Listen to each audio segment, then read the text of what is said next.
One evening, while digging in his backyard, Mark's shovel hit something solid. At first he thought it was just a rock, but as he cleared the dirt, he realized it was something far more bizarre, a rusted metal door buried beneath the ground. Who put it there, and what could possibly be inside? At that moment, Mark had no idea that this discovery would change his life forever. Mark had lived in his small town in Pennsylvania for years. He bought his home not just for the cozy house but also for the big backyard.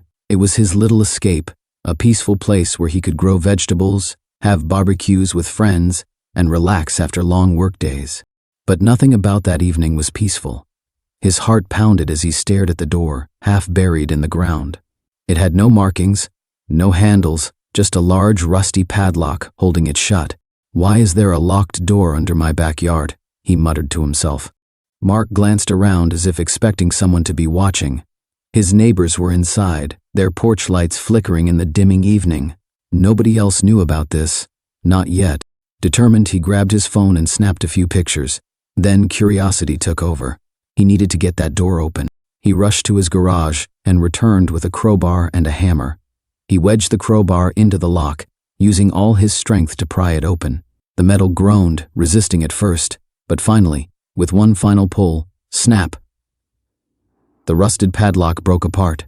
Mark held his breath as he reached for the door's edge. His fingers trembled as he pried it open. The door let out a deep, eerie creak as it swung upward, revealing a dark staircase leading down into the unknown. He shined his flashlight into the opening. Cold, musty air hit his face. The staircase was made of stone, covered in dust and cobwebs. It led down into complete darkness. Mark hesitated. Was this safe? Should he call someone? But then again, who would he call? The police? What would he even say? "Hey, I found a secret underground bunker in my backyard. Can you come check it out?" They'd probably think he was crazy. No. He needed to see what was down there first. With a deep breath, Mark stepped onto the first. The further he descended, the quieter the world above became.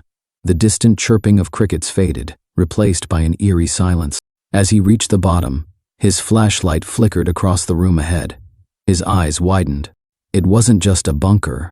It was something much, much stranger. Mark's flashlight beam trembled as he swept it across the underground chamber. His mind raced, trying to make sense of what he was seeing. The room was surprisingly large, at least the size of his living room. The walls were made of smooth concrete, lined with shelves that held rusted metal containers, old books, and something that made his skin crawl. A row of chairs, all facing a blank wall. They weren't ordinary chairs either. They were bolted to the ground, arranged neatly, like an audience waiting for a show. Mark swallowed hard. What kind of place was this? He stepped further inside, his footsteps echoing. The air smelled of damp earth and rust, mixed with something faintly metallic. His flashlight flickered over the shelves. Most of the books were crumbling, their covers unmarked. The metal containers were sealed shut, covered in layers of dust. Mark reached for one, brushing off the grime.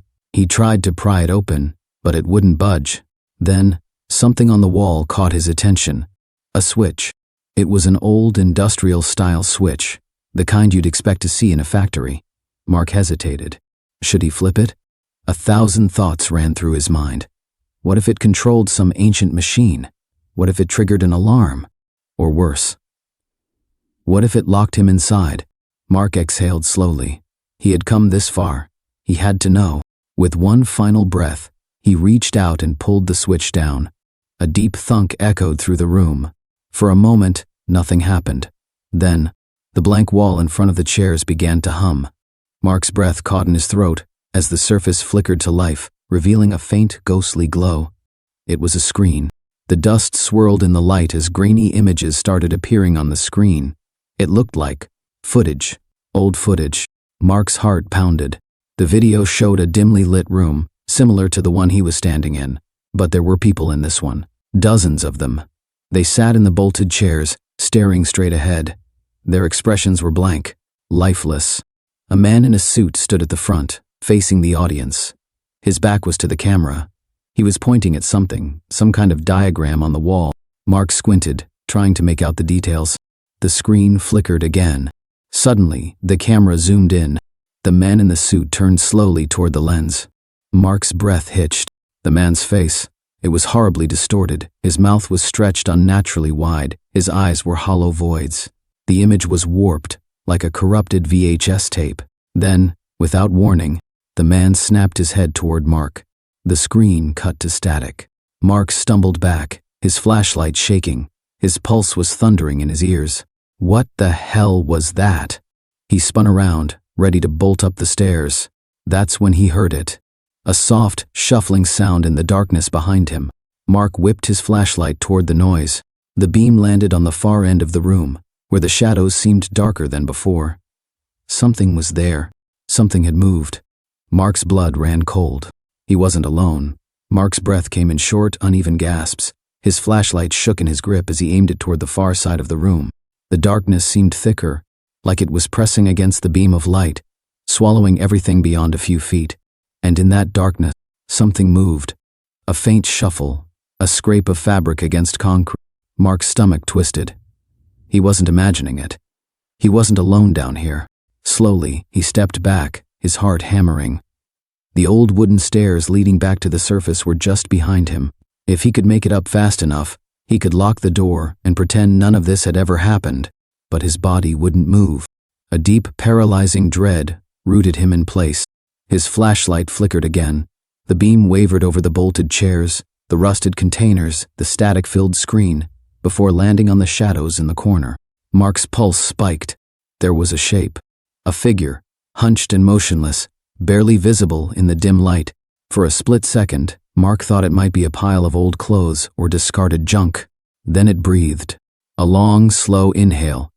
The sound was wet, rattling, like lungs that hadn't taken in air for years. Mark bolted.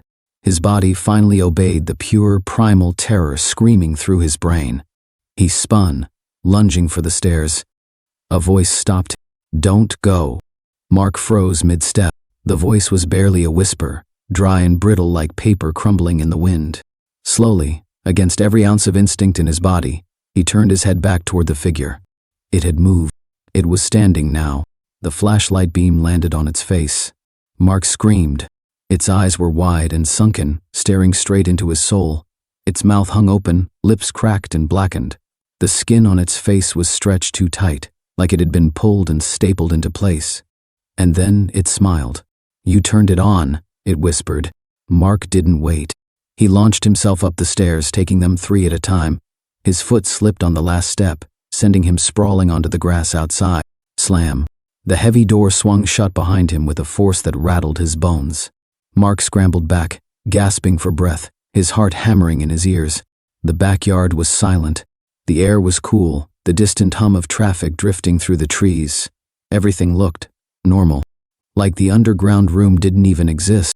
Like nothing had just spoken to him. For several minutes, Mark just sat there, his hands trembling. Then, slowly, he reached for the old metal handle and locked the door. He wasn't going back down there. Not ever. At least, that's what he told himself. Until the knocking started. Late that night, from beneath the ground, Mark's eyes shot open. Thump, thump, thump. A slow, steady knocking, muffled, distant, but unmistakably coming from beneath the ground. His breath hitched. His entire body tensed. Maybe he was dreaming. Maybe his mind was playing tricks on him. But then, scrap. A long, dragging sound echoed from underneath his bedroom floor. Mark's heart stopped.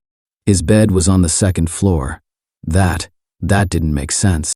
But the sound was real. The weight of something moving beneath the house. Something alive. He sat up slowly, his throat dry, his pulse pounding against his ribs. The room was dark, but his ears were hyper-aware. Silence. Then, thump, thump. The knocking had moved. No longer coming from the backyard. No longer from the hidden door. It was inside.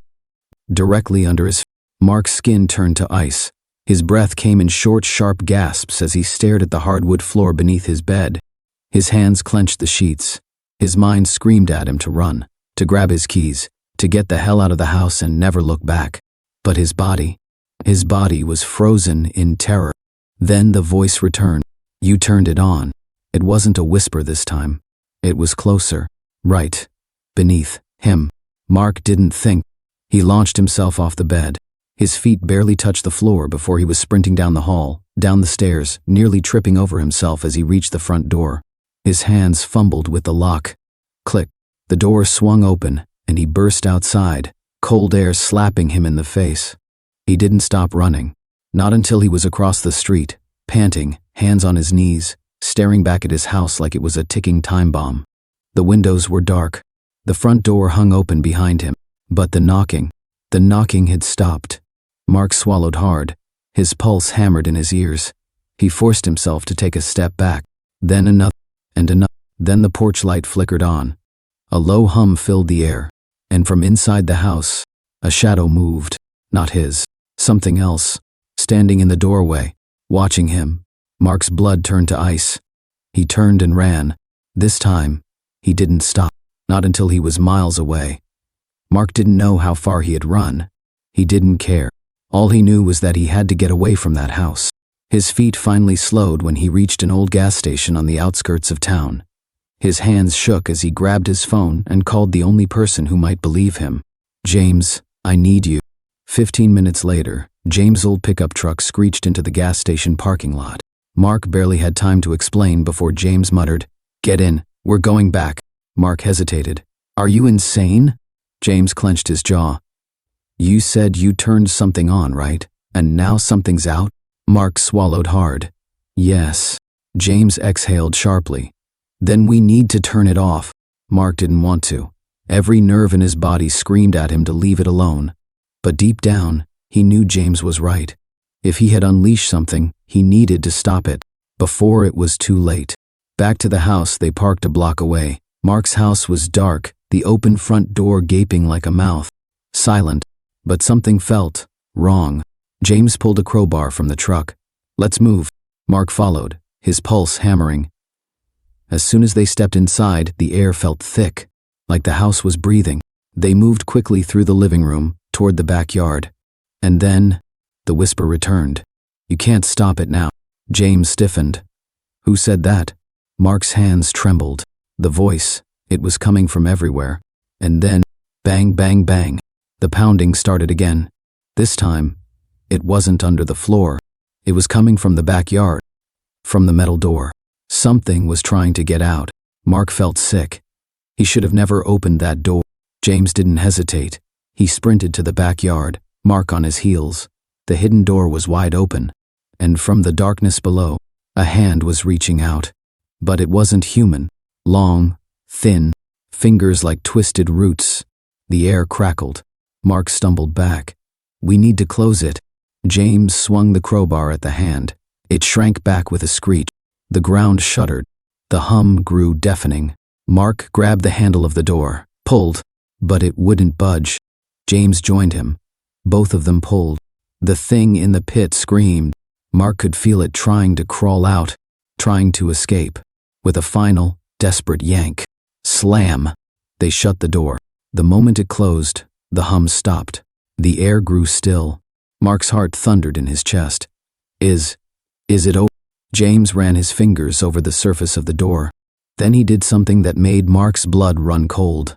He grabbed a rock and smashed the control panel. Sparks flew. Mark's eyes widened. "Dude, what if we need to open it again?" James shook his head. His voice was dead serious. "We won't." Mark shivered. He didn't ask any more questions. They buried the door under layers of dirt and left the yard. That night, Mark packed his bags and moved out. He never returned. The house sat empty for years, until one day, a new family moved in, and late one night, they heard something knocking. From beneath the ground,